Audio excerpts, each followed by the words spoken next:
I'm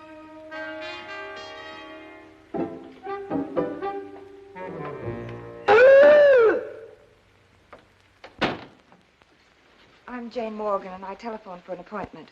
And I have to be back to my office at 5:45. Your address, Miss Morgan? 2795 West 9th Street, apartment 2C. Telephone? Finally, Fitzroy 5103. Your occupation? Radio promotion. I'm with the Parker Advertising Agency. And will you please explain to the doctor that I have to be... Wait over there, please.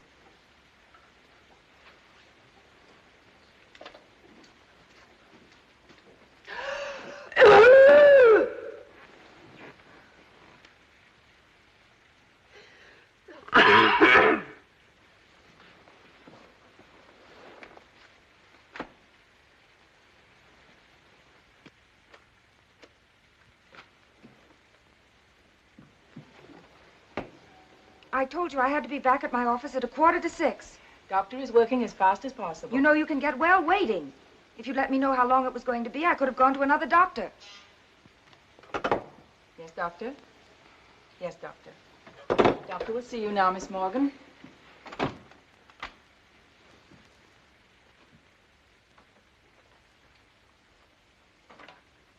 I've been waiting hours to see you. Sit down, please.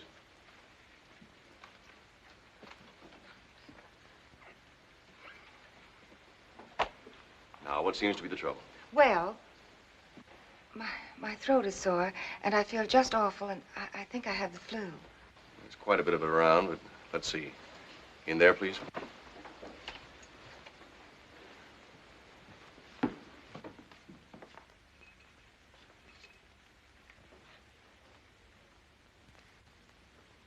Ah.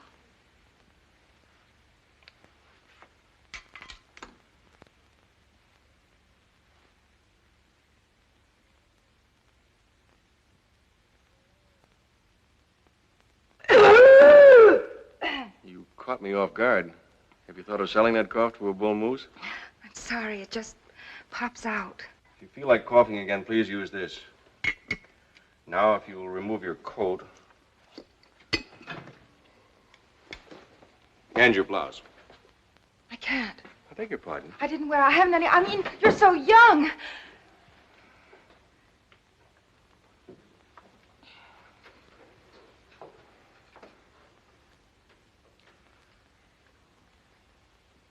Breathe in and out. Must have been a fever that made me talk so stupidly. I beg your pardon? If it will be easier for you with the blouse off. Exhale.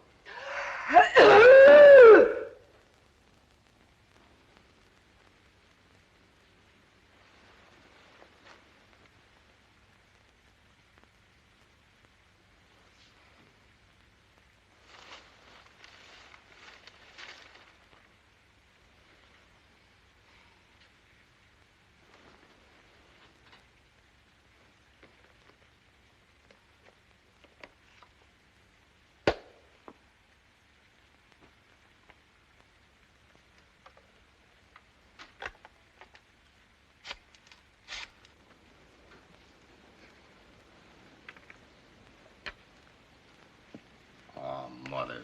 Not now. Now. You're as bad as your father was about his health. I'll get it.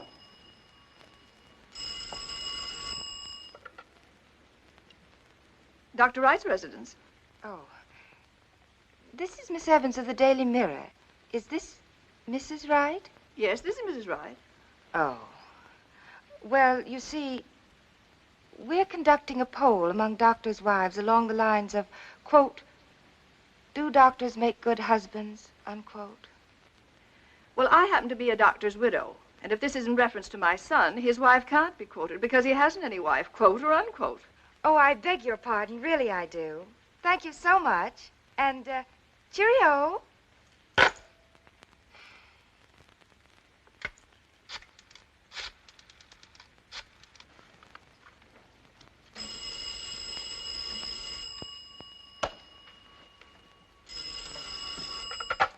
Hello.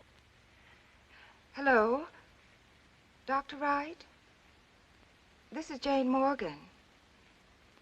Fine. I mean, you told me to call you if I felt worse. I'm sure I am. What? All over.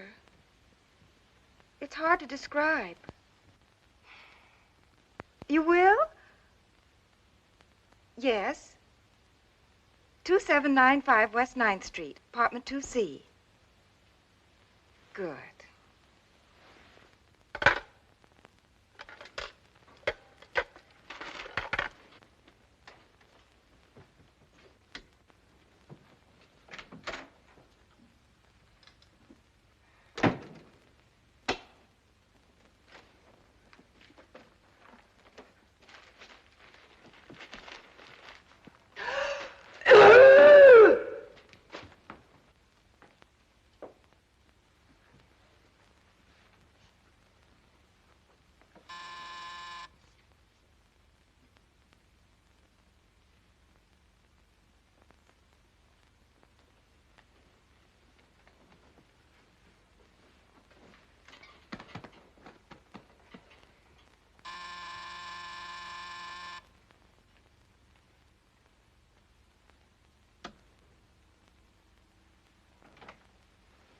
Oh, come in, Doctor. You shouldn't be on your feet, Miss Morgan.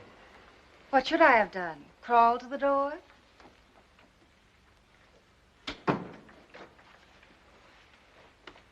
That thing you're wearing. Did you know it's a pneumonia trap? Yes, Doctor. Has you got something heavier? Yes, Doctor. Well, get into it after I leave. That's exactly what I was going to do.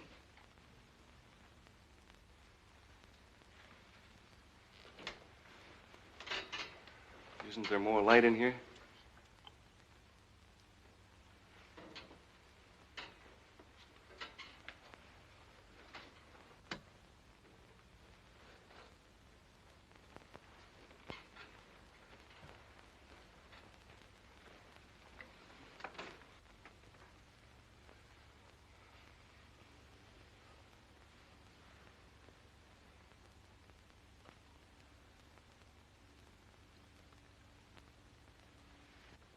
Your pulse is normal. And I'll make a bet your fever's gone. Well, you sound as though that's bad. But you said you were feeling worse. That was half an hour ago. I can't help it if I get better. How's your cough? Your medicine seems to work. I've sounded the mating call just once since I took it. I apologize for wasting your time. May I go to work tomorrow? Well, what kind of work? Radio promotion. It's a little hard to explain, but part of it's writing those radio jingles people scream at you every 15 minutes. A radio jingle writer in the flesh. How did you ever get to my office? Something my mother taught me. I called the nearest hospital, described my symptoms, asked for a doctor, and they recommended you. I didn't know they rated me so highly. They recommended 5 doctors. You were the 5th. But I went to you. Well, at least I'm on the list. May I ask why you picked me? Well, according to my mother's theory, you'd probably be young and struggling, wouldn't cost too much, and would have the time and patience to make night calls. May I go to work tomorrow? Your mother's theory has X-ray eyes. Yes, you can go to work in the morning, providing you'll spend most of your time on your, off your feet. Give me a call in a day or so. I'd much prefer it if you'd call me.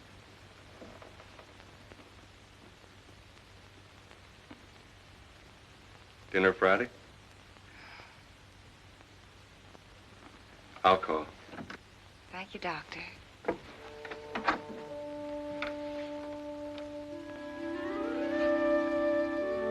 It's a very pretty nightgown. Oh, thank you again, Doctor.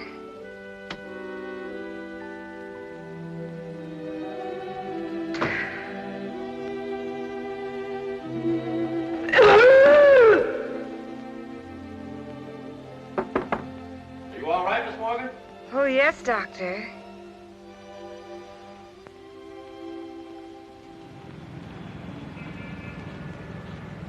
How's your cough? Gone completely. Do you mind if I make one house call before dinner? It's right on the way. Not at all. Did you have a hard day today? Fairly. Surgery must be quite an ordeal. Surgery? Oh, no, I leave that to brighter boys. I don't do surgery. Sorry you're disappointed in me. If you'd like, I'll stop the car so you can get out. Oh, I don't know why I thought of you as a surgeon.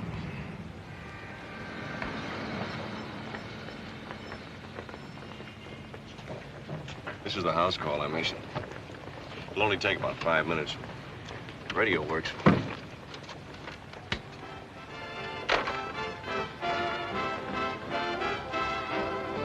This is it, cats. 60 minutes of solid jive. And when I say solid, I mean we've got platters so hot the shellac is bubbling. So throw your furniture out the window and grab your partner. Get a good hold, fella, because you've got to hang on to her for 1 whole hour. Let's go.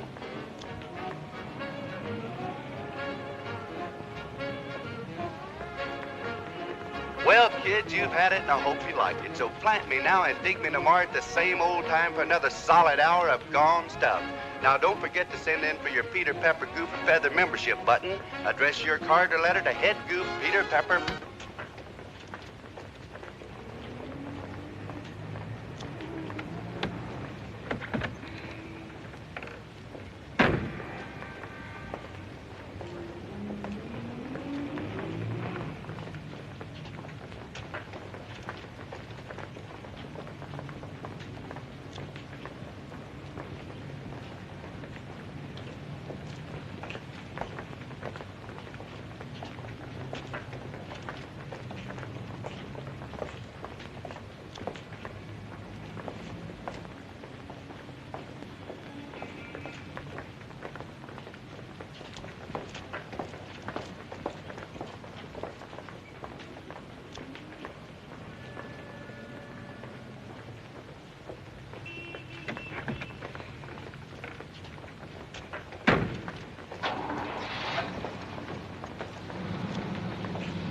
Doctor! Doctor! Doctor! Trouble, lady? Are you sick? Taxi! Taxi!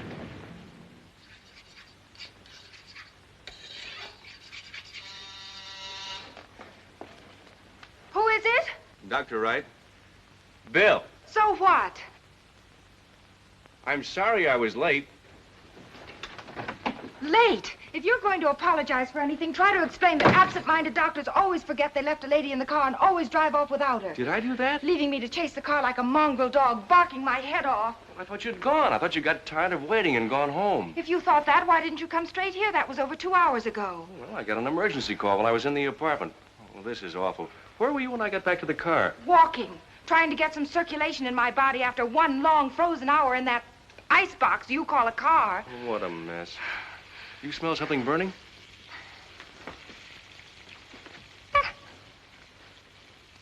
Now are you satisfied? What? Look at me. Look at me. Just as the Almighty made me. Now are you satisfied? I've been looking at you ever since I came in.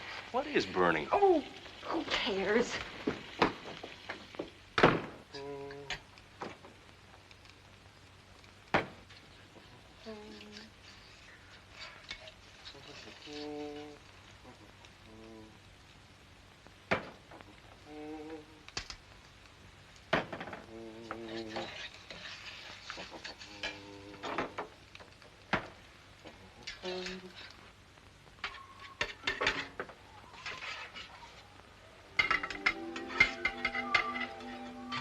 I thought you'd gone.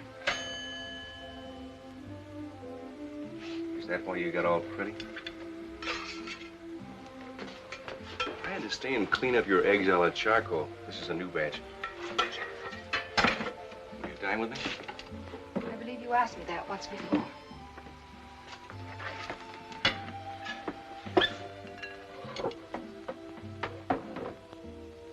You're a heel. No, I'm not, but I am a goon. I shouldn't have driven off without looking 2 blocks in all directions. But there was that emergency call. There's jam in the refrigerator.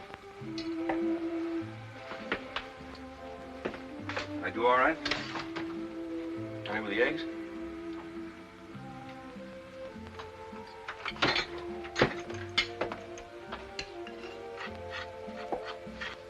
You were cute when you let me in. You were cute as the Almighty made you. But Now you're beautiful. I like you both ways. If you use cream, I haven't any.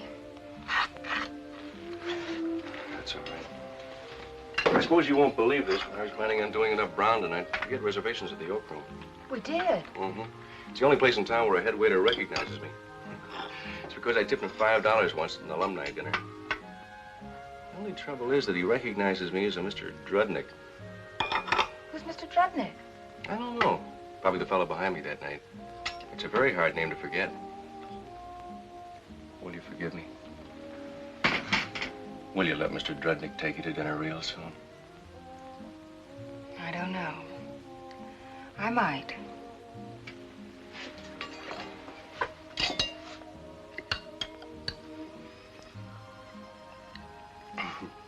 I suppose I should apologize for enjoying this, but it's the first food I've had since breakfast.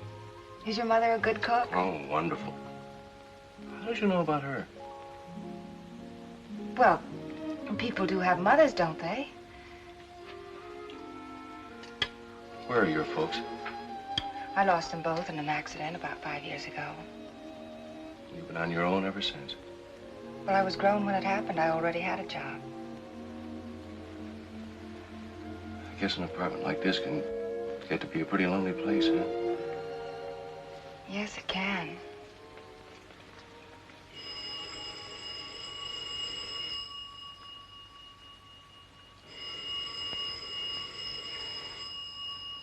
Excuse me.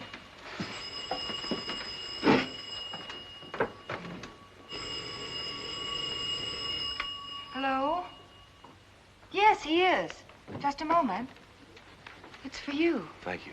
I'm sorry, but I always have to leave a number. This is Dr. Wright speaking. Oh. Hello, Mrs. Ilshanky. But, Mrs. Ilshanky, he isn't dying. If you'll simply give him 2 of those small brown pills and... All right, Mrs. Ilshanky. I'll be over in about 10 minutes. Oh, the phone is new. I haven't arranged the furniture right yet. Mr. Ilshanky is dying again. That man dies on an average of 4 nights a week. No. Oh. Thanks. I've got to be at the hospital tomorrow night. How about dinner the next night? I'll let you know. When? Now, the answer's yes.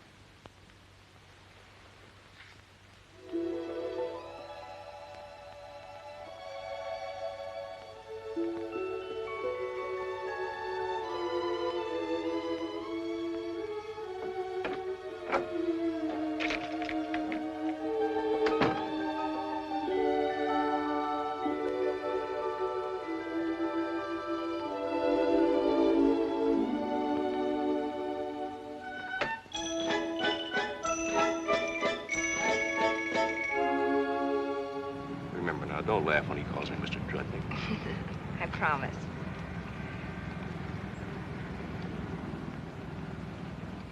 Just a quick house call. Oh, no, you don't. I'll be back in 5 minutes. Bill Wright, I refuse to spend the best years of my life sitting alone in a car unless What?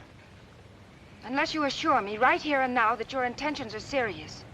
You mean marriage? I mean exactly that. It's a deal. I'll be back in 5 minutes.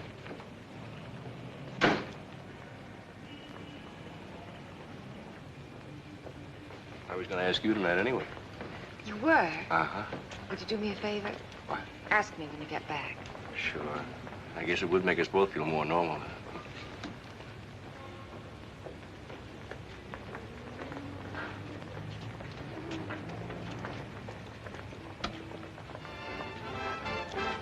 Back again, huh? Back again for another 60 minutes of solid jive with your old pal, Peter Pepper.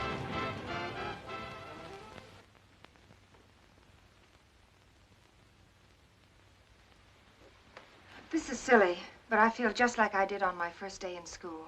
Of course it's silly, Mother. It's just another human being. She's probably spent the whole day in the kitchen trying to impress you with a fancy dinner. Just exactly what did she say when you told her about us? Oh, I honestly don't remember. I think she said, oh, or something. Great.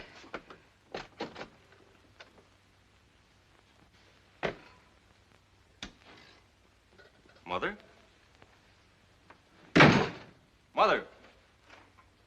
Oh, Bill, I'm so sorry. I tried to reach you at the office. What's the matter? And this is Jane, of course. I'm very happy to know you. I'm so embarrassed about dinner, my dear. What's wrong? I've a splitting headache. Nothing seemed to help it. I started to prepare dinner, then nausea set in. I do feel a little better now, though, and if you wouldn't mind a very late dinner. Oh, I wouldn't think of letting you put yourself to that trouble. Bill and I can have dinner out. How's the nausea now? Oh, stop acting like a doctor. I'll be all right. Sit down, my dear. You take a phenobarbital tablet and get back in bed where you belong. Well, if you're going out, you better freshen up a bit. At least I can visit with Jane for a minute or two. Well, it's too late to get a reservation at the Oak Room, but we can find a good restaurant. Excuse me. My dear, I'm going to have to be very abrupt. I've checked with Bill about your background and such, and I can save you an enormous amount of heartache. You're going into this too quickly, before you've had time to think things out. I can see you don't approve of our marriage. I'm trying to help you. You've no idea what it is to be a doctor's wife. What's so unusual about a doctor? He's a man. He's a man of a special breed, and only a woman of a special breed can be happy with him. I don't believe that. A woman of normal intelligence can adapt herself to any condition. Very well. But remember, it was for your sake I tried to warn you. I suppose I should thank you. No, you've a perfect right to dislike me. But I promise you one thing. From this moment on, there'll be no interference from me.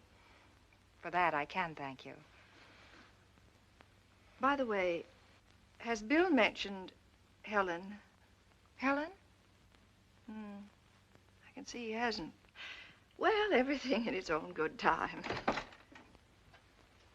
Now, you get back in bed where you belong. Bill, perhaps Jane would like to freshen up a bit. No, thank you.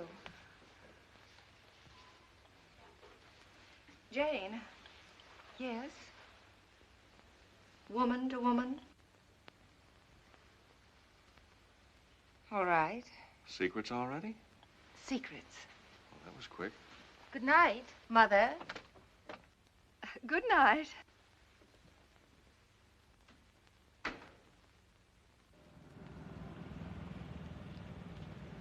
This is the quietest I've ever seen you. Did Mother say something to upset you? Not a thing.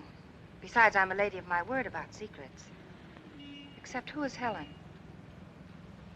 What did she say about Helen? She just mentioned the name and said that you would probably mention her eventually. My mother's a wonderful woman, but sometimes what goes on in her mind... I asked you about Helen. I'm trying to figure why I should mention her to you. Her name is Helen Porter. She worked in my office as a technician to get enough money to complete her medical schooling. I promised that when she finished her internship, I'd take her into the office as my associate. Why did you promise that? Well, because I know how hard it is to get started. Besides, she's a very brilliant woman. Now, do you see any reason why I should have mentioned her before? I certainly do. Is she attractive? I'd say yes. But before you ask if we had any particular feelings towards each other, I'll tell you no, so you won't have to ask. Does she know that? What? When will she finish her internship? Oh, that won't be for a year and a half or so. She's studying in the East. Now, if you don't mind, I'd much prefer to talk about you. You know, some people think a doctor's wife should be a special kind of woman. Who thinks that? I've heard it. And in a way, I agree. Jane, a doctor's wife isn't all she's cracked up to be in novels. I mean, a doctor's office is one thing and his home another, a separate thing. Do you understand that? That's the way it is in any marriage, if the wife creates that dividing line between home and office with her own indifference. But I intend to dedicate my life to you and your work. And there'll be no dividing line. Doesn't that make sense? Sense? Things will work out all right. I guess we both need food. Wilt thou obey him and serve him, love, honor, and keep him in sickness and in health, and forsaking all other, keep thee only unto him, so long as ye both shall live? Hello. I will. Dr. Wright.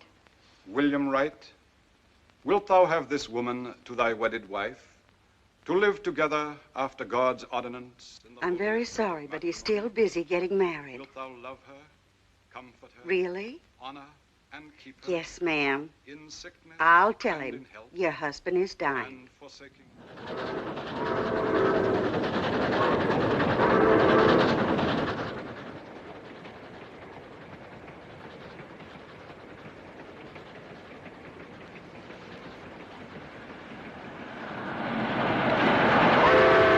Pardon me. This is wonderful. A honeymoon and no telephone.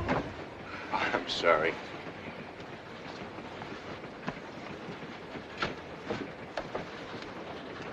How did you happen to pick Detroit? You'll love it.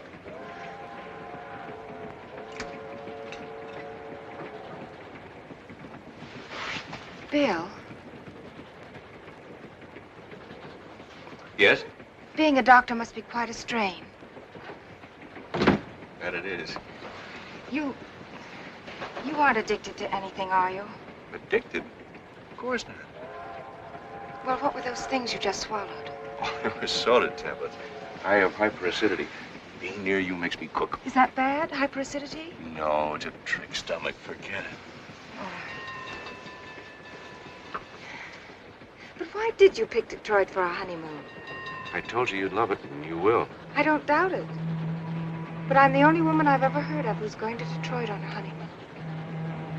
You won't be angry? I mean, about the fact that there just happens to be a medical convention there? Why not at all? We can kill two birds with one stone. Sure, that's right. A gallstone.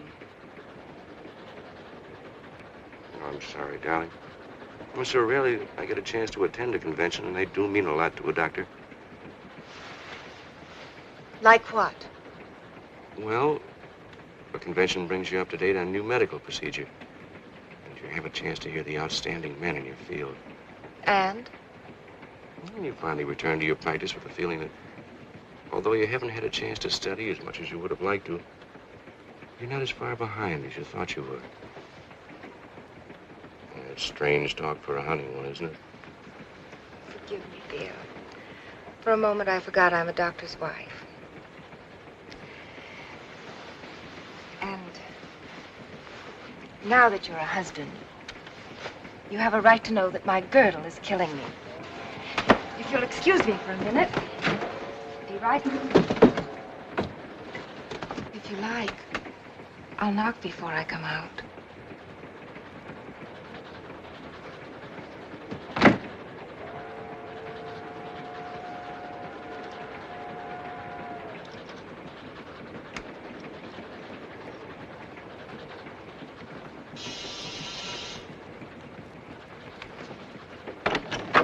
Pardon me, you're on my list as Dr. Wright. Yes. Not literature, philosophy, or something? A real old-fashioned pill doctor? MD. There's a woman up ahead passed out cold. Looks like a heart attack to me. I'll be right with you. A fine thing, even on a train. You can't ignore an unconscious woman, darling. I'm certainly ignoring a conscious one.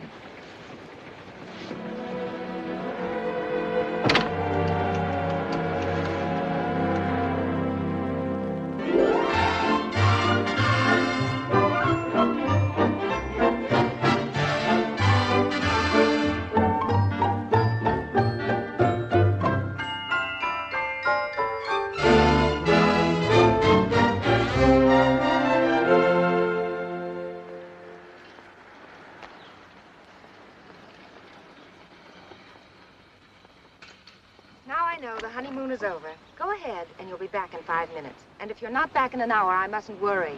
Isn't it a beauty? I don't even want to look at it. It only reminds me that we have to find one half as good.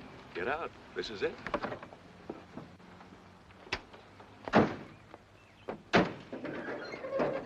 That house is ours? For 1 whole year, furnished. I got it from a GP who had to leave town. What's a GP? Grateful patient. They're the ones who make doctoring worthwhile. And you didn't say a word. All during our lovely honeymoon, you let me sit in a lonely hotel room and worry about where we were going to live. Well, I figured I'd give you something to do while I was attending those lectures. But my apartment. I'll have to find someone to take over the lease. It's all taken care of. I described it to my nurse before we left, and she took it on the spot. There is a bathroom, isn't there? Mother traded mine for a smaller one in the same building. Finding a house like this. Phil, I'm afraid I married a genius. I did do pretty well, didn't I? Hello, Suki. Welcome home, Doctor. Thank you. Jane, this is Suki who'll help you after her school hours. Suki, this is Mrs. Wright. Hello, Suki. I've placed the doctor's clothes in his closet with great care. You're a doll. Oh. Oh. I told Suki not to put those medical books away because I want them in a certain order. Oh, Bill, it's wonderful. I'll carry these bags upstairs while you look around. I think you'll like all of it.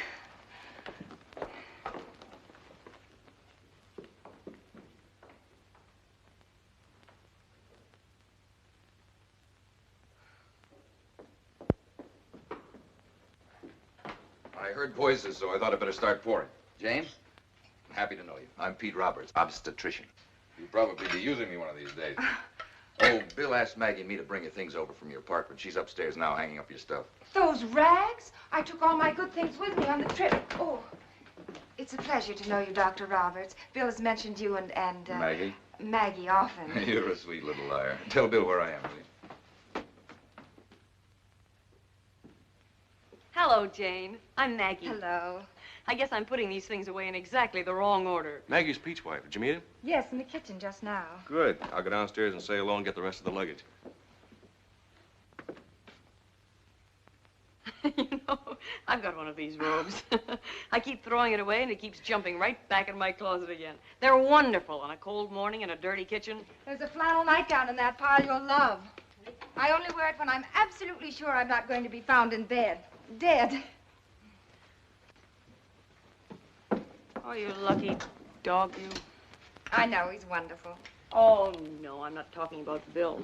I mean, you've got a real home with rooms in it and a part-time maid.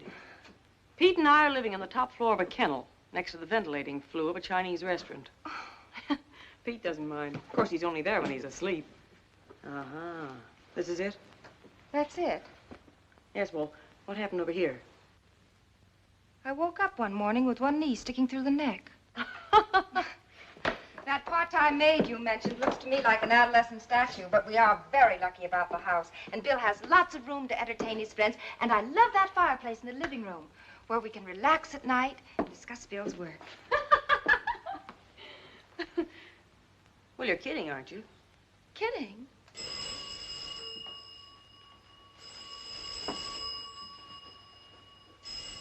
Aha! No, nothing at all. I saw a wire sticking out. Hello? Yes, just a moment. Bill, wait! Telephone! I couldn't even find the telephone. The patient calls, though we've been living here for years. Sure. Long evenings sitting by the fire, discussing Bill's work. I only knew one doctor's wife who discussed his work. She was a ventriloquist. A husband's a husband, no matter what else he is, and a home is what you make it. Pardon me, but doctors' wives, for some strange reason, don't seem to realize that. I have a plan, and I'm sure it's going to work. Honey, what a hit in the head you're going to get.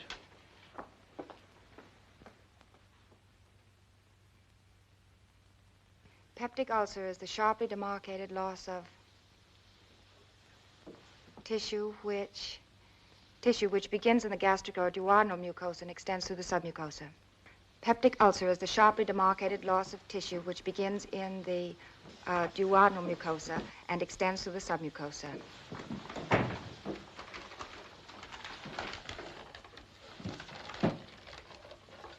Did you get the Roquefort cheese? No cheese of that name in the store. But I was going to serve Roquefort cheese and potato chips with the cocktails. I fix. Many times I work at cocktail parties making sandwich with the open face.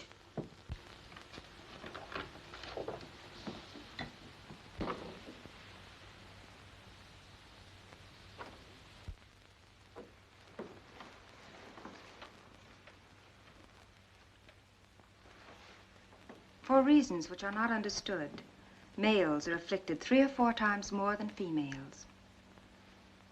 Yes, really. Yes, sir. Bread break. Cholecystitis.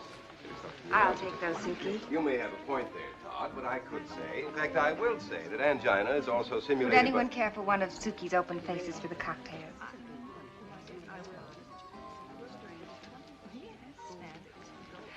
I believe they're made of toothpaste. You did? You know, gentlemen, peptic ulcers, which begin in the mucosa, extend not only through the submucosa, but may even penetrate into the Muscularis. Excuse me. I'll be back. My poor boy. I believe I was saying that angina can also be simulated. Hello? Oh, Pete.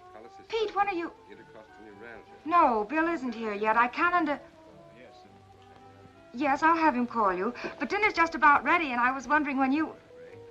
Hello? Hello? Was that my husband? Yes, he asked me to have Bill call him, and then he hung up on me. Oh, well, he's probably having trouble with one of his biddies. Honey, how about feeding this hungry mob?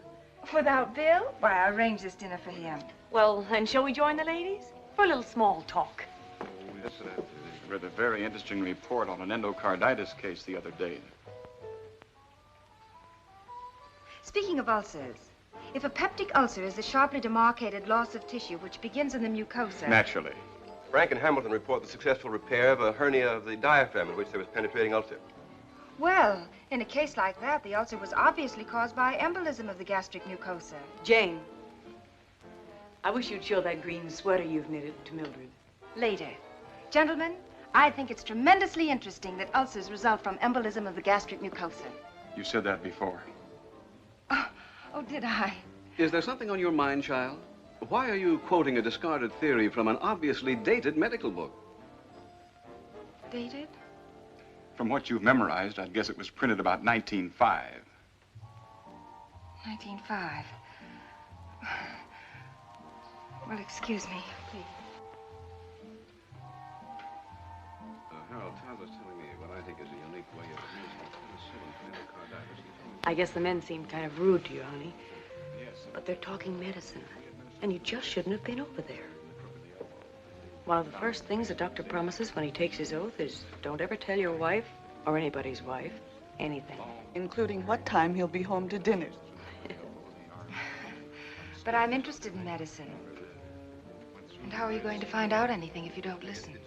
You spend the best years of your life studying. Like Helen's doing. You're very fond of Helen, aren't you, Mother? Some of us simply believe that doctors should consider very carefully before marrying outside the profession. The point is, honey, that listening to doctors' conversations can be dangerous. You might overhear something that you don't think is important, and then repeat it in the wrong place. Hello, everybody. Hi. Bill. Pete wants you to call him maternity. Thanks, Maggie. Bill. Well, hello, Donna. You're 2 hours late. Hmm? Dr. Roberts' maternity, please. I wonder if this is about that Johnson kid. Did you say I was late? Pete. Bill. Yes? Yes. Well, sure, I'll be right over. No! You can't leave now. I won't be long. Save something for me. Goodbye, all. Bye. The dinner is still ready. Should I serve it? Nice. Yes.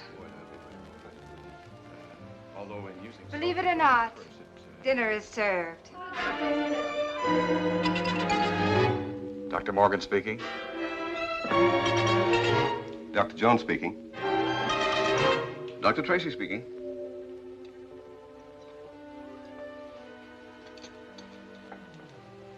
Well, here we are again. The Royal Order of the Neglected Ones. You remember, we welcome you. Janie had a little plan, a little plan, a little plan. Excuse me, please. Go right ahead. Oh, I'm a fine one. I didn't know she was that close to bawling. I still say doctors shouldn't marry outside the profession. Oh, shut up. I mean, shut up, honey.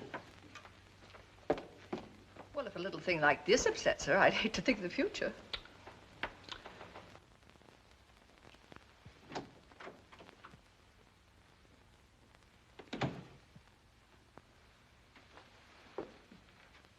Well, I thought you'd be crying your eyes out.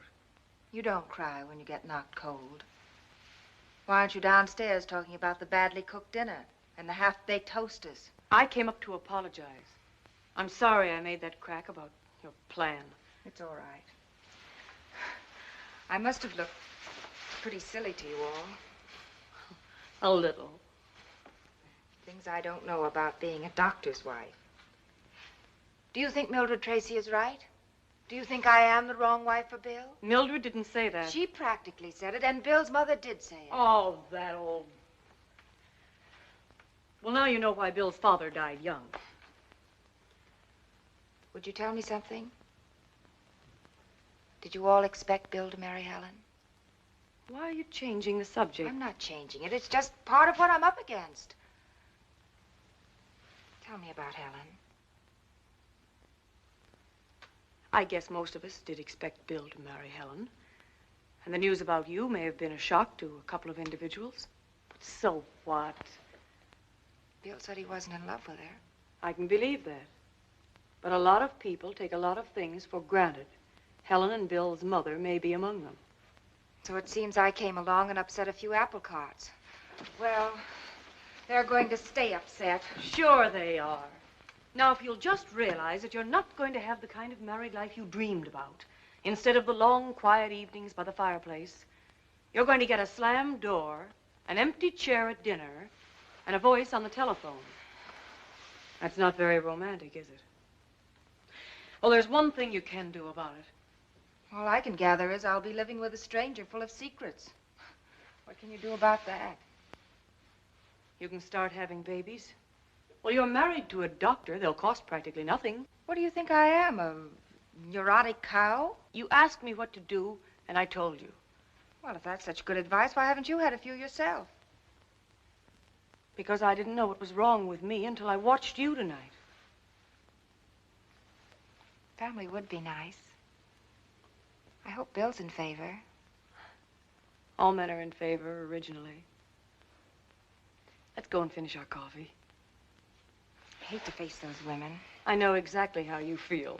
But, come on. One of the great prices you have to pay for being a woman is having to face other women.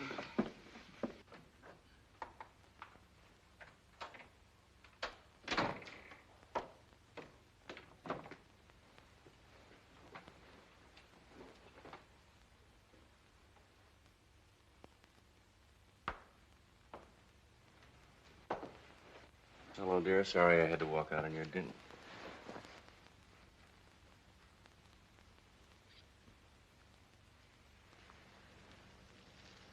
Did everything go all right? Fine.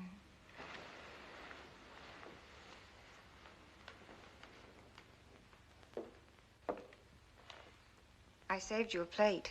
You'll find it in the warmer. Thanks. Good night, darling. Good night, darling.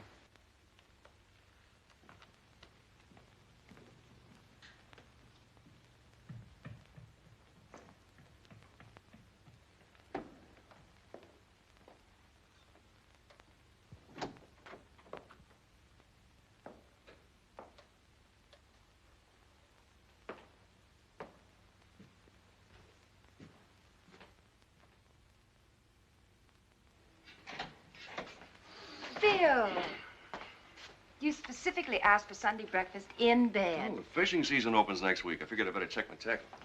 Well, speaking of fish, when are they going to find out from that test if I'm going to spawn? A test. Oh, darling, you've got a perfect right not to forgive me. Perfect right. What does that mean? I got your report yesterday. Positive. You're pregnant. Sorry, I forgot to tell you. You're a little bit anemic, but don't worry. Here's some iron and calcium. Several kinds. You better start taking them. You forgot to tell me. While I waited and waited, gnawing my soul to the bone, you forgot to tell me.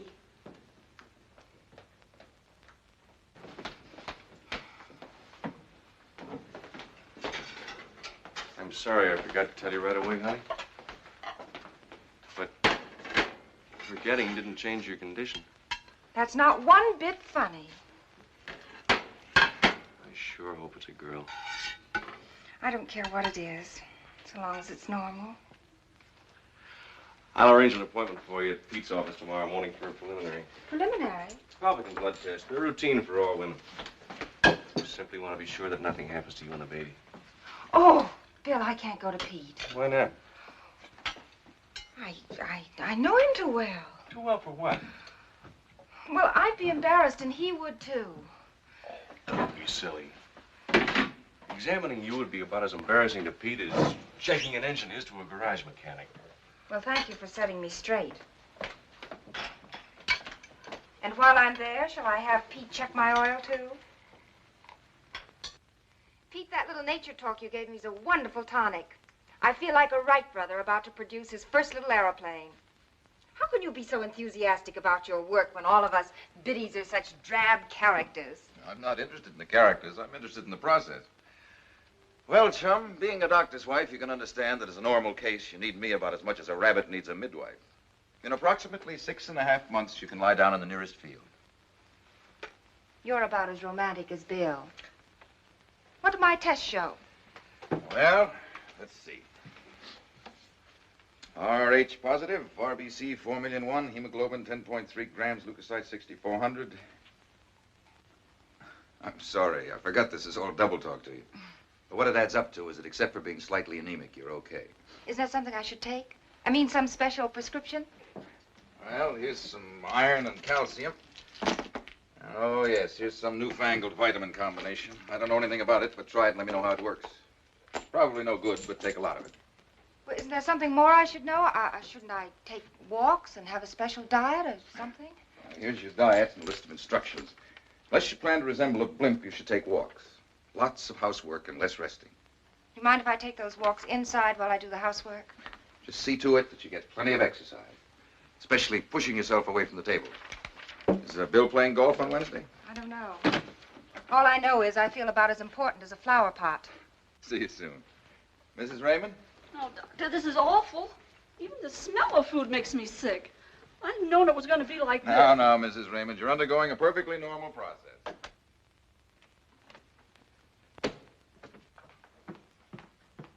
Well, can this visit to my husband's office mean? Don't be so coy.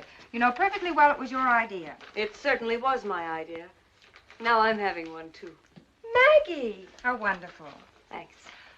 How did Pete act? I beg your pardon? I mean, when you first found out. He tossed a bunch of samples at me. I do think he patted my back once. I thought it would be different somehow, sort of a tender moment to cherish forever, like Merrill and William Powell. Oh, say, didn't Pete mention to you that I was going to have a baby? No. He didn't? Not a word. Why, that's so-and-so. See you later.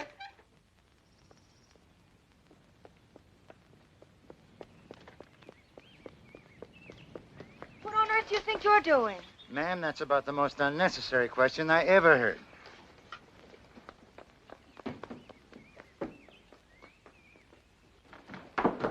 What happened? Hello, dear. I thought I'd get this done before you got back. What happened? GP needs his house. I mean the grateful patient who let us rent it. He has no right to put us out. We have a lease for 1 whole year. The man needs his house. He's a nice fellow and a prompt-paying patient. That's that. So, you yourself deliberately throw us into the street. No. I bought a house from another GP. I made a down payment. Talk about lucky breaks. You bought a house without even consulting me? Is this all? Yes. We could have handled this little load with a pickup.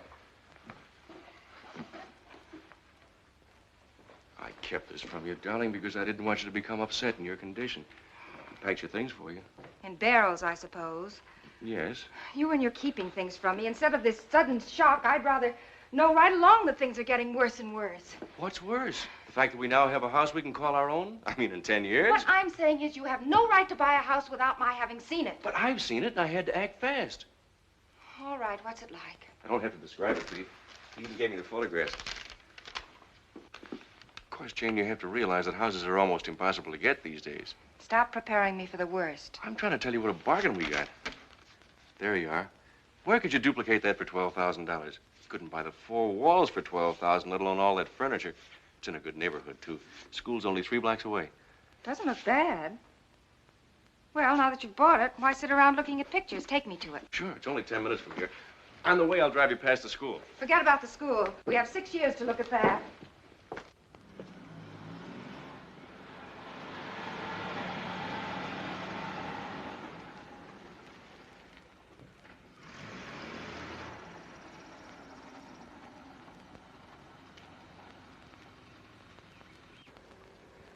Could this be the right street? The right street and the right house. But it's so different. Bill, you said you saw this house. When? Let me see. He was my first patient. 6 years ago. Oh, no. Have you actually signed the papers? I spent our last dollar closing the deal. A grown man. 6 years ago. Well, now, wait. All it needs is a coat of paint and a part-time gardener. You know, all these houses are a lot alike in construction. A few little alterations, and ours will be the prettiest one on the street. Meanwhile, I'm supposed to sit back in the paint and nails and have a baby.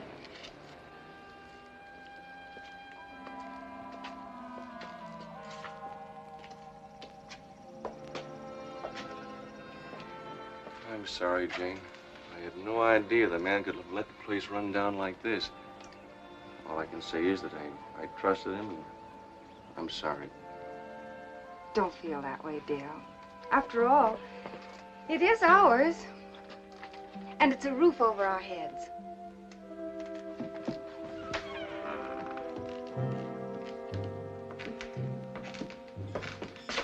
The furniture. He didn't say anything about taking it. Did he say anything about not taking it?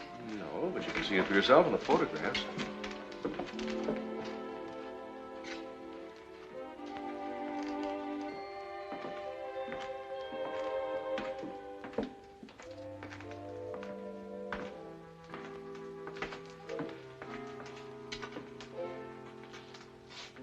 My name is Jane Wright, and I'm a homemaker.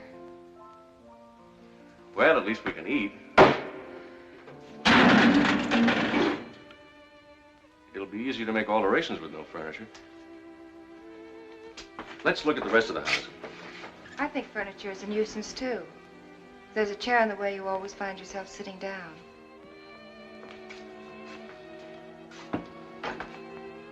I have some wonderful GPs who do carpentry work and things. You talk about a GP after this? Well, one rotten apple doesn't spoil the whole barrel. Or does it?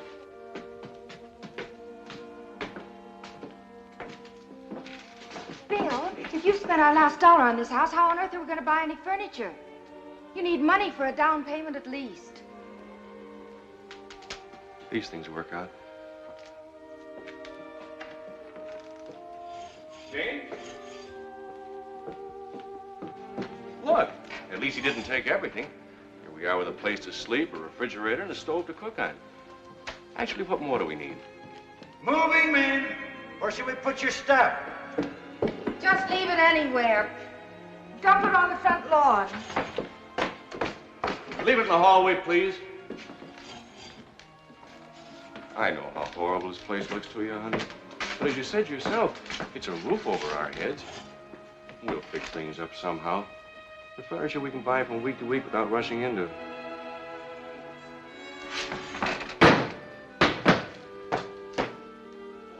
Not those two.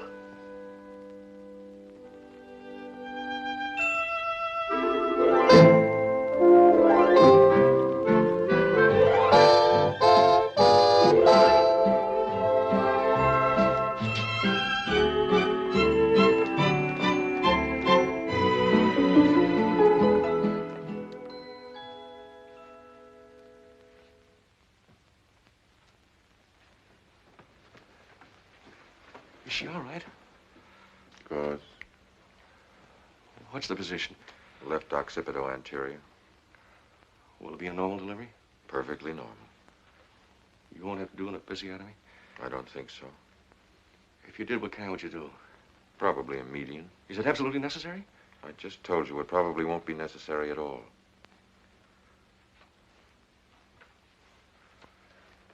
How is she? Fine. Is the caudal anesthesia working? Certainly. Don't let her suffer any pain, you understand? You can see for yourself she isn't suffering. She's under sedation. I doubt if she'll even remember being here. Don't touch her. What's her pulse and blood pressure? 96 and 88/60. Did you hear that, Pete? Yes, I heard. More gauze. Look, everything's proceeding normally if you let us alone. The best thing you can do for Jane is wait outside. Will you, please? Get out.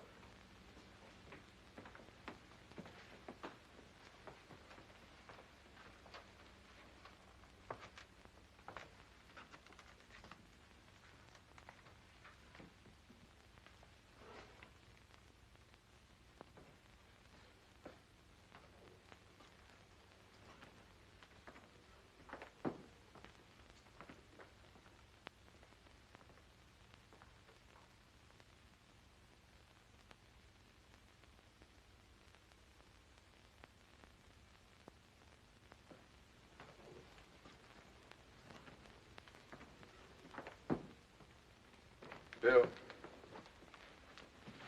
You have a cigarette? In 10 years, this has never happened to me before. You saw her every day. You never suspected anything, did you? Suspected what? Twins, a girl and a boy. I don't care if they're triplets. How's Jane? She's fine.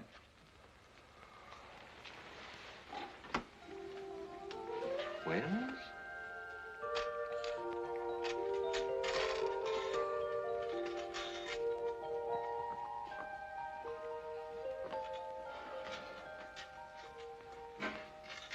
Good afternoon. I'm late. Good afternoon. Why are you late?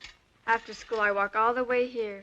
It is the springtime of the year, and I love to breathe. I used to breathe in the spring, too. Will you please hurry?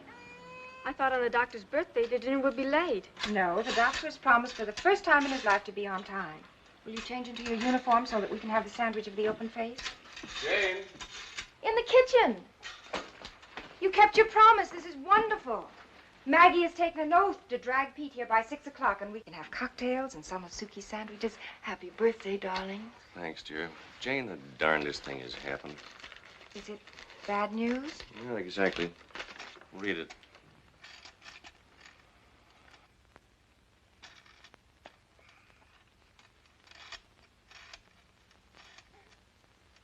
Helen Porter. So she finally finished her internship. Mm-hmm. You can see by the telegram that she expects me to meet her at the airport. It'll be just about dinner time. Happy birthday, Doctor. Thank you, Suki. Suki, will you take the children up to their room? I've already fed them. Well, this wouldn't be the first time I've delayed a dinner. You go ahead and meet her. I should be back by 7:30 easily. And it'll be a good opportunity for you to tell her that she isn't going to be your associate. Why should I tell her that? You've known all along I promised her a place in my office, and you haven't said a word. I haven't said anything because I didn't think she'd have the nerve to try to hold you to your promise after you married me. Are you out of your mind? What has marrying you got to do with taking Helen Porter into my office? Well, if you insist on classing this as a professional matter, I can't argue with you, Bill. But will you do something for me, please?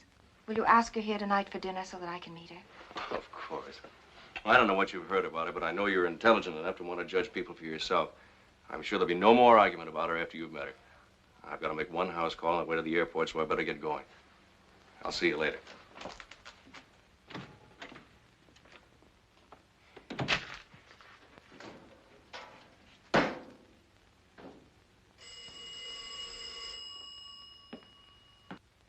Hello? Jane. Maggie. The darndest thing has just happened. Yes, I know. You couldn't possibly know. Pete just telephoned a moment ago. If you weren't married to a doctor yourself, you wouldn't believe this. Pete not only forgot about your dinner tonight, but he invited an old college pal to our house. Maggie, you've got to be here tonight. Will you let me finish? Now get this. After Pete forgot about your dinner and invited the pal to our house, he just telephoned from the hospital that he's tied up and I'll have to carry on alone. Jane, I hate to bring a perfect stranger into your home. Of course, bring him along. I'll not only welcome him, I'll even provide him with an unattached female. Really? Why, I didn't know you were acquainted with any of those things. When did you meet her? I haven't yet. It's Helen Porter. Goodbye now. Jane! Hello? Jane! Where are you? What's this about? Shh.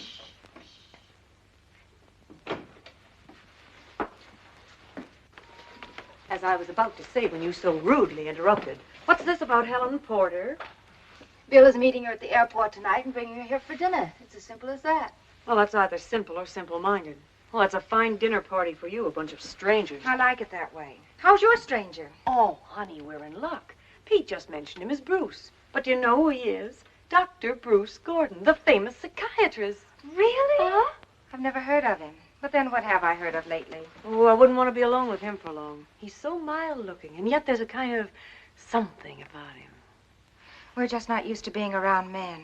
Let's go down before Suki drools all over him. Jane, shh. He told me that all my life I'd be surrounded by people. He said that I had a certain magnetism that attracts all living things. It's a good thing you didn't stay at home with him alone. Suki. That's a charming name. Yes, Doctor. The doctor like a sandwich of the open face? Not yet, Suki. So you're Dr. Gordon. I'm happy to meet you. It is very gracious of you, Mrs. Wright, to take a complete stranger into your home. But I'm happy to have you, Doctor. You both are so charming. It would have been a very lonely night for me in a strange city. Won't you sit down?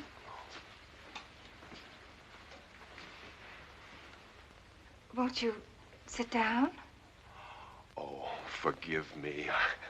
But you took me completely by surprise. Oh, how? I hope you won't be offended, but your walk, it fascinates me.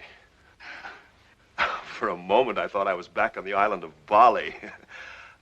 Have you lived there? You mean that island where the women balance things on their heads? I spent many months in the South Seas. The Balinese women were among the most graceful creatures I had ever seen. And suddenly I meet an American woman with that identical walk. I never noticed anything about her walk. It's amazing. Hasn't anyone ever mentioned it to you before? Your husband, perhaps? I'll show you what I mean. Mrs. Wright, would you be so kind as to walk to the hall and back? Just naturally, not thinking about what I have said? Well, I can't help thinking of it. This is embarrassing. Oh, I'm sorry. No, go ahead. Let me see.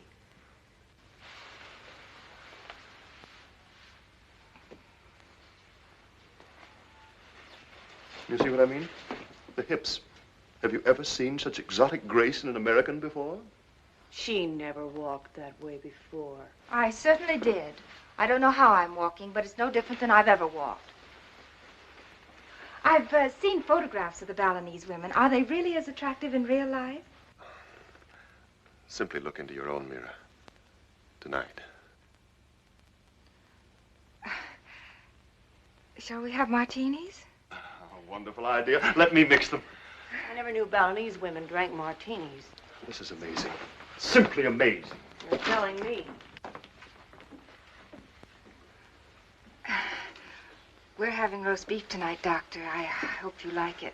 If I were asked to describe your walk, what is her first name? Jane. If I were asked to describe your walk, Jane, I would call it the perfect example of the poetry of sex. I suppose I will mix the martinis. It's the least I can do for such a charming hostess. I'd better check the roast. Suki, how's the roast? Well, I don't know. Is the doctor ready for the sandwich of the open face?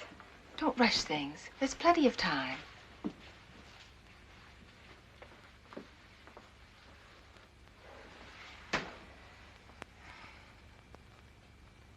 You know, Maggie, as a psychiatrist, I am completely baffled by your personality. Why? One moment, you're a warm, magnetic person.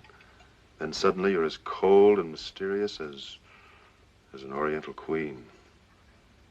You must have Pete on the merry-go-round trying to follow your changing moods. You seem to forget that Pete's an obstetrician. He has no time to worry about moods. The fact remains that you offer a very intriguing challenge to a psychiatrist. Really? In what way? Why do you have these two fascinating personalities? Is it because no man actually has ever tapped your emotions? Is it because you yourself fear your great capacity for love and escape to the cold heights of indifference? Which are you, Maggie? Hot-blooded animal or cold-blooded queen? I don't know. Dr. Gordon, would you take the tray into the living room? Oh. My husband should be here any minute with his guests. Jane, the efficient housewife. It's incredible. The adjustment of subordinating your exotic personality to that of your husband's, that must have been tremendously difficult. Well, I had the same trouble. Oh, you both were wrong in sublimating yourselves. Such sacrifices aren't appreciated by the average man. You must bring your real selves into the open, naked and unashamed.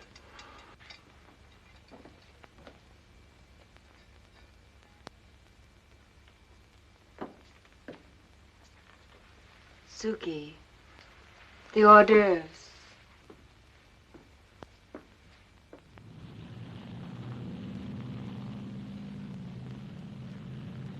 Jane, I suppose I should have checked before I came down here. Now I find out the plane was grounded in Phoenix and will be at least an hour late. What do you think I should do?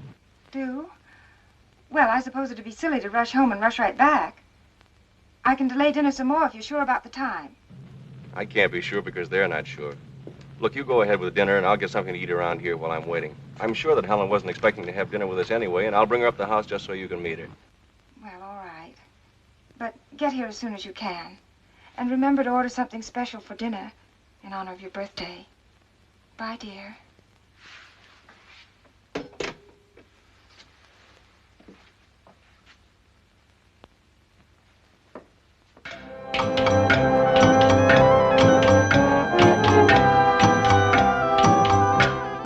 That's it.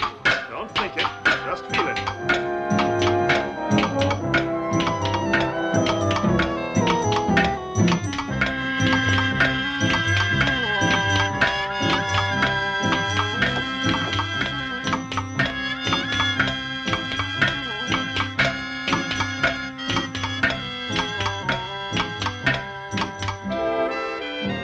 Helen!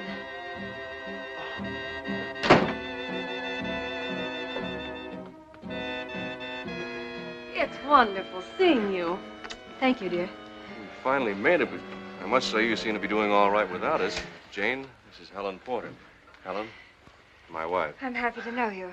And this is Dr. Bruce Gordon. Miss Porter. Dr. Porter. Doctor, I hate to leave so abruptly, but I hadn't noticed the time. I'll go with you. I promised the babysitter I'd be back by 10. Oh, you can't leave now. I must apologize for being so late, but I simply had to go to my hotel room to freshen up. Excuse me. Jane? Is something out of joint? I'll be seeing you around, Helen. We must have lunch soon. Of course. I said you can't leave now. Thank you for everything, Mrs. Wright. Good night. Good night, Bill. I'll call you tomorrow.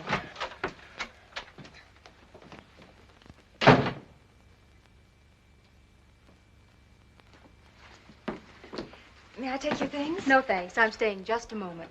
Poor Bill is probably worn out. Would anybody like a drink? Bill and I had a little something at the hotel bar. Just one. Nobody asked you how many you had. You're a grown man.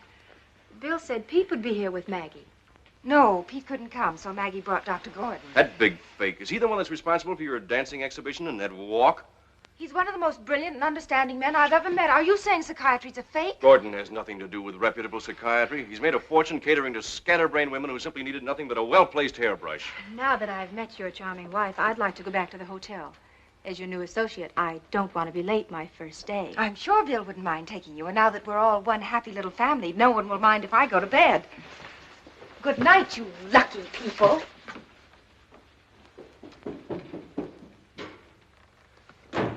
Jane is a little tired. Of course. Perhaps I'd better take a cab. A cab? Oh, don't be silly.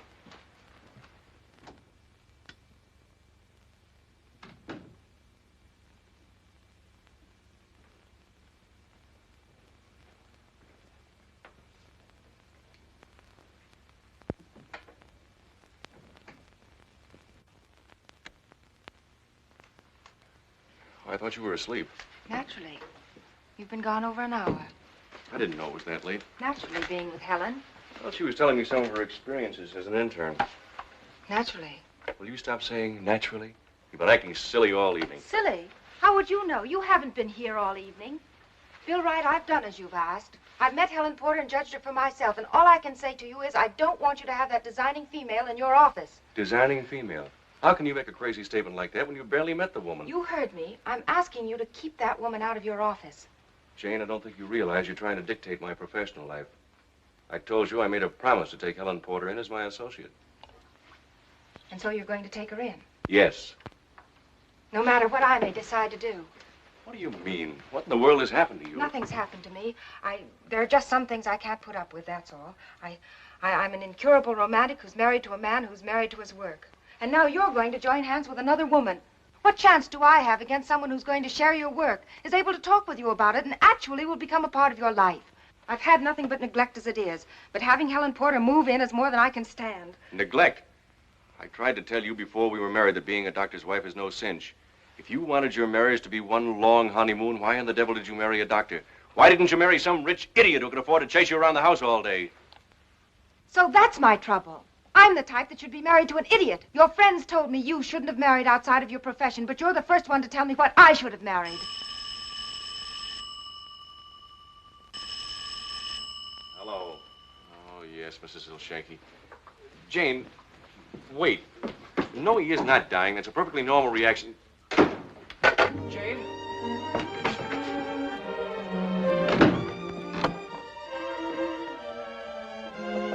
Jane, come out, please.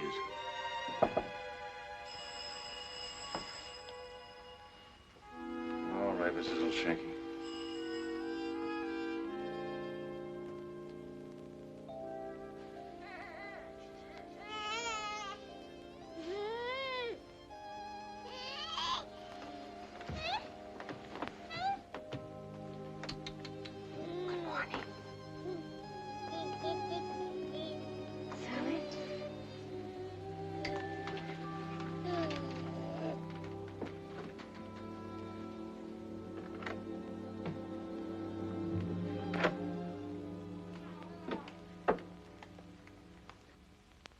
Suki, why are you here? You told me Easter vacation I could work mornings and be off afternoons. Easter vacation starts. Was the doctor here when you arrived? I make special breakfast for Doctor. He told me to not disturb you because you probably need sleep. Never mind the bed, Suki. Get the children dressed, please. Doctor liked breakfast very much.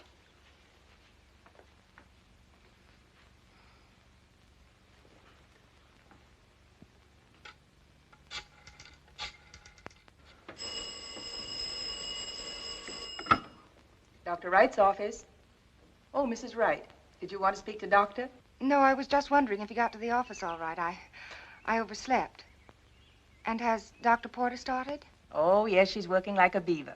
Already on her third patient. That's fine. No, there's no message, thank you. Just forget I called. Goodbye.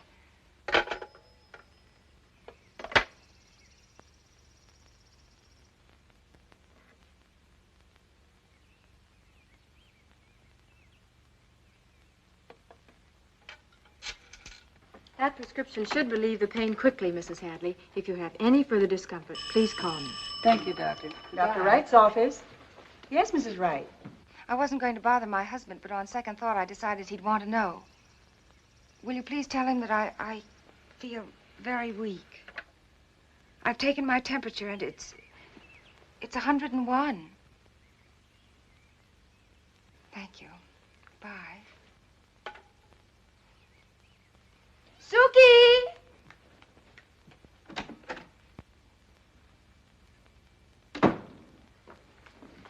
Suki, I'm not feeling very well, so I'm going back to bed. When Doctor comes, say I'm upstairs. Do you want me to stay all day? Oh, no. I'm sure I'll feel much better later on. Just keep the children downstairs after you've fed them.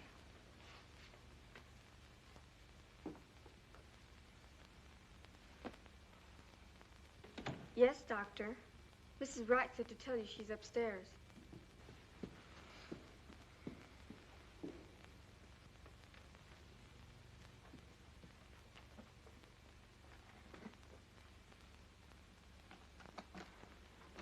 Hello. Hello. What are you doing here? Bill was very busy. Besides, I thought we should become better acquainted. Did Bill send you here? No. But as his new associate, I feel obligated to make routine calls.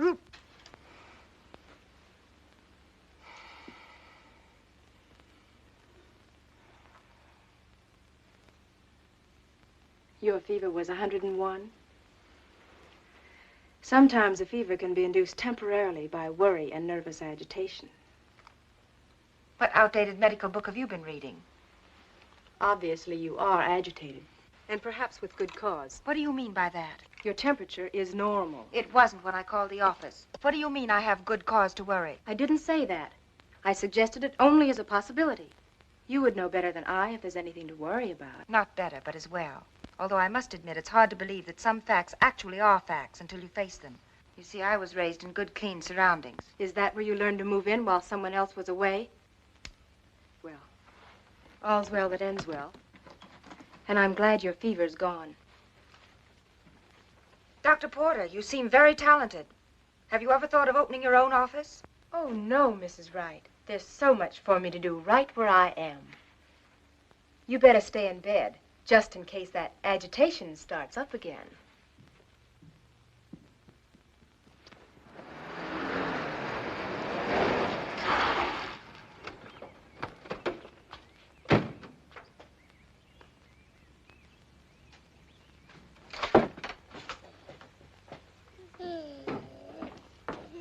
Jane, why didn't you answer the telephone?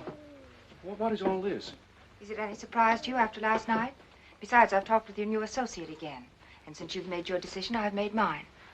Those cases of canned goods belong to the children. I'll pay you later for these 2 cans of salmon. You talked to Helen? What about? If I tried to repeat the conversation, I wouldn't believe it myself. She's as slippery as an eel. I couldn't get away at first after I telephoned, so I asked Mother if she'd come over here and find out if anything was wrong. Has she been here yet? I wouldn't know. I've been too busy packing to answer telephones and doorbells.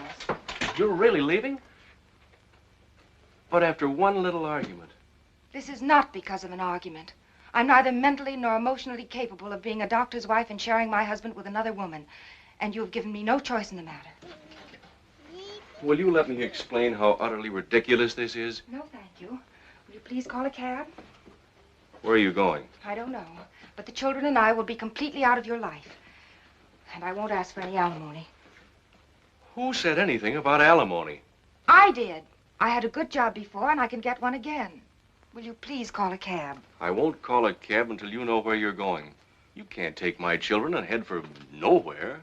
Now they're your children. You barely know them. Shall I call the cab myself? No, I'll call from upstairs.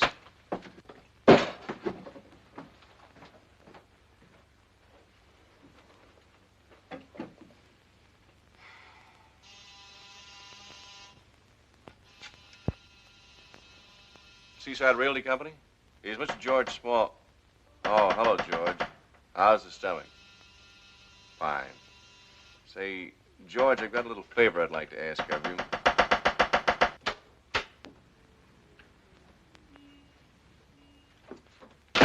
Well, if you're not going to open the door, the least you can do is to lock it. I didn't know it was you. I was about to call the police. Bill asked me to come over. He couldn't get you on the phone. I know. He's upstairs. He said you had a little quarrel. It's more than that. As you can see, I'm leaving. I've seen it from the day I met you. Too bad you had to wait until helpless children are involved. Well, you must admit I've had nothing to do with this. I've stayed out of your lives completely. If you mean you've been sitting back waiting for this to happen, I agree with you. Well, what should I have done? Close my eyes to the fact that my son was marrying a romantic fool who'd handicap him personally and professionally? Well, I better go upstairs and see Bill.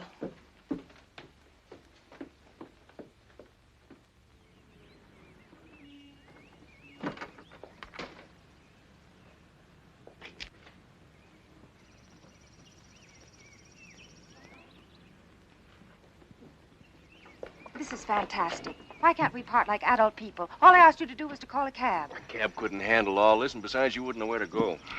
A cabin at the seashore in April, and the nearest telephone 5 miles away. I was lucky to get that in such short notice.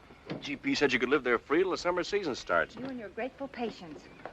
I wonder if the twins are asleep. I haven't heard a sound from them. Don't worry about them. Mother's a nurse from way back. Bill Wright, there's one thing I want you to get straight. After you drop us at the cabin, don't you ever come back. Ever. All right, if that's the way adults are supposed to part. You'd better hurry up so we can get there before dark. Stop ordering me around.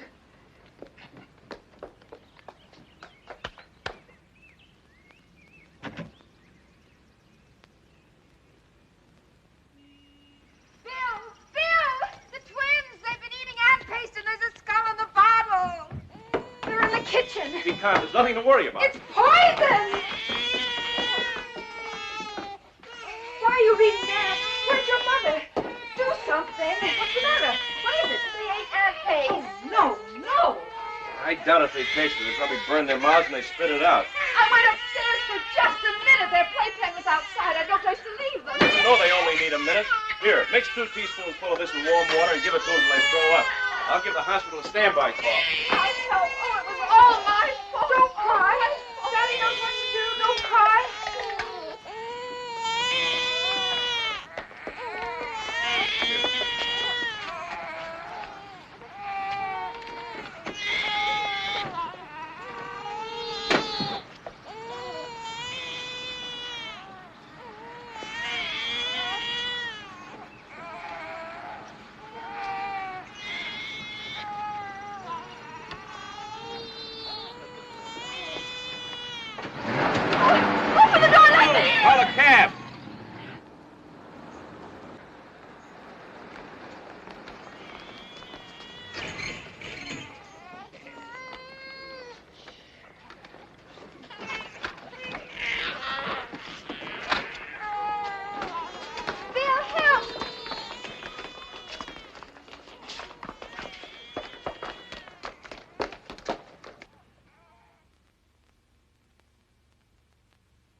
Well, why don't you say it?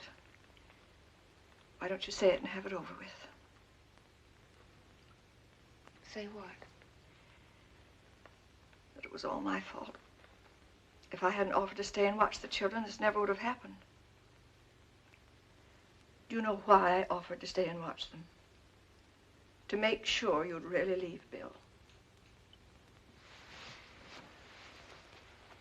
Mother, there were reasons for doing what you did or your own affair. But please, please don't feel guilty about the children. They're so quick. It could have happened to anyone who was taking care of them. I know you're praying for them just as hard as I am. And that's all that matters.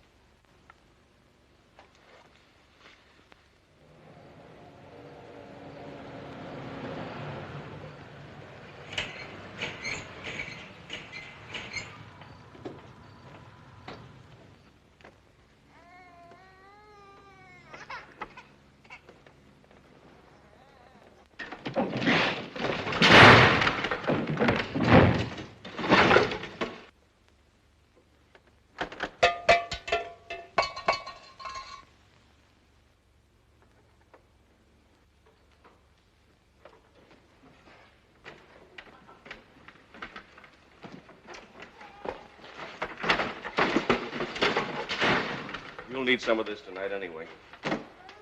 We'll take the children first. I'll get the cribs and whatever bag you need. That one, on the bottom. You look so tired. Poor kids, after those emetics and stomach pumps, they're completely exhausted. Will it be all right for me to take them tomorrow? Probably. I'll check them before you leave. I'll have a moving van pick up your baggage. I must thank you for everything, Bill. The way your friends treated the children was simply wonderful. I've never seen so many doctors and nurses in my life.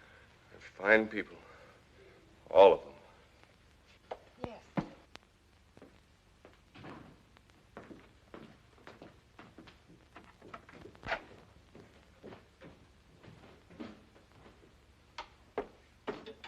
Mother, I told you to go home and get some sleep. Put the children on the daybed and get their cribs. How can an old nurse sleep at a time like this? I'm going to spend the night with them. You're going to stay here? You couldn't drive me out of here tonight with a baseball bat. But I was going to... I'll sleep downstairs. You take our room. I'll get the cribs. Bill, Helen Porter called. She said it was very important. She probably heard about the children.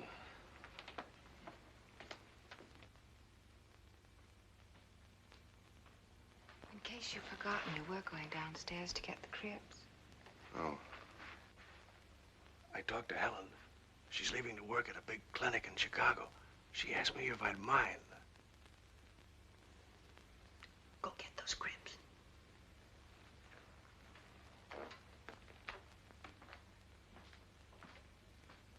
Mother, Yes?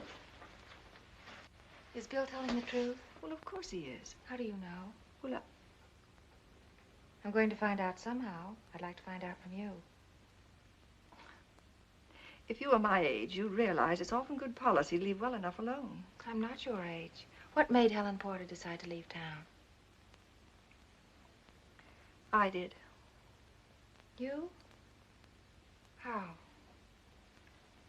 I simply threatened to tell Bill how she and I were deliberately planning to break up your marriage. You were in on it. Yes. From the day I made up those lies, why you couldn't possibly be happily married to a doctor. Oh, frankly, I was convinced that Bill would be happier with Helen. And until tonight, I was determined to make it come true.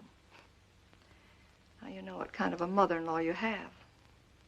Aren't you proud of me? I certainly am.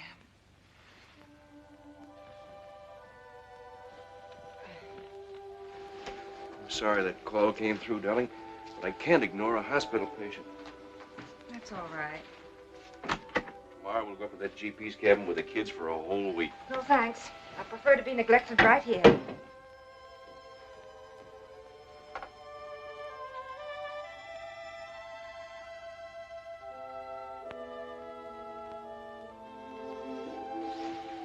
It's almost too good to believe. Think of it. Together again.